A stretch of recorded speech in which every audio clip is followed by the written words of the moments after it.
Po. Pwede natin i-test kung gusto nyo. I-try nyo i-test ang 911 dahil sa cellphone nyo para malaman din ang ating mga kababayan. They will hear a recorded voice na press 1 for police assistance, press 2 for fire truck, press 3 for emergency. Press 1, i-re-channel na nung switchboard papunta doon sa ating call center sa Camp Crame. At interviewin natin yung operator. Pwede natin interviewin yan. Pwede ba? Okay, game. Speakerphone.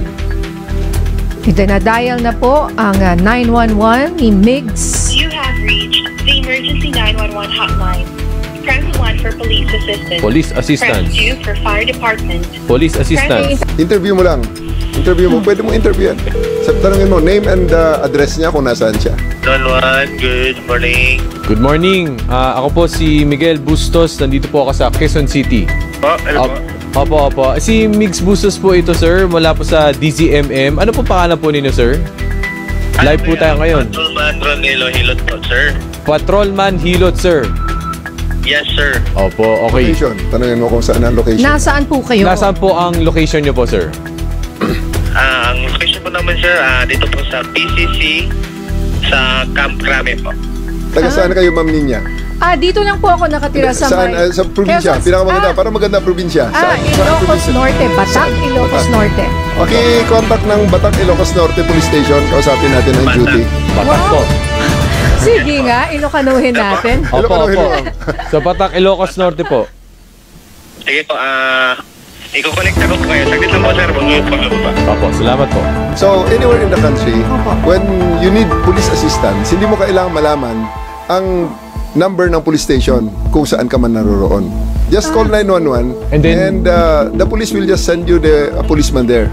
Kailangan po ba na ako, sabihin po natin first person? What if kunwari tumawag sa akin ng relative ko na taga-Batak, may nangyayaring krisis sa Pwede. kanila? Pwede ikaw tumawag para sa kanila. Yes, pwede. Oo. Kausap na natin ang Batak, Ilocos Norte. Yes, opo. Hello po, sir. Good morning po. Hello. Mix Bustos po mula po sa DZMM. Good morning po. Nandito po tayo ngayon sa live po tayo sa ating programa. Sir, sino po ba ang kausap ko, sir, mula po sa Batak, Ilocos Norte? Sir, sa Ilocos Norte Provincial Tactical Operations Center po ito, sir.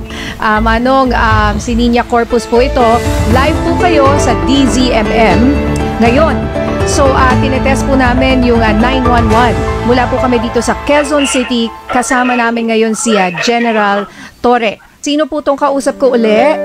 Anatnagan niyo, sir? Ma'am, duty Ilocos Norte Provincial Tactical Operations Center, ma'am. Siya na kayo. Dan ka, ma'am. Well, pagka tumawag tayo, ganito kabilis yung response. Pag nagsabi ako na yung nangyayari ay nandito sa Batak, Lawag, Sarat, etc. Meron pong pupunta. Gano'ng kabilis? Yes, ma'am. Sa loob po ng 5 minuto, ma'am.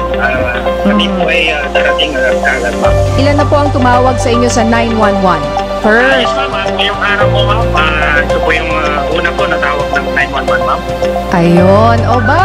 Okay, ibig sabihin, walang nangangailangan ng tulong sa pulis sa mga oras na ito hanggang ngayong oras na to. So, maraming salamat, Agyamanak, Manong. Thank you, Manong. Salamat din po, ma'am. Okay.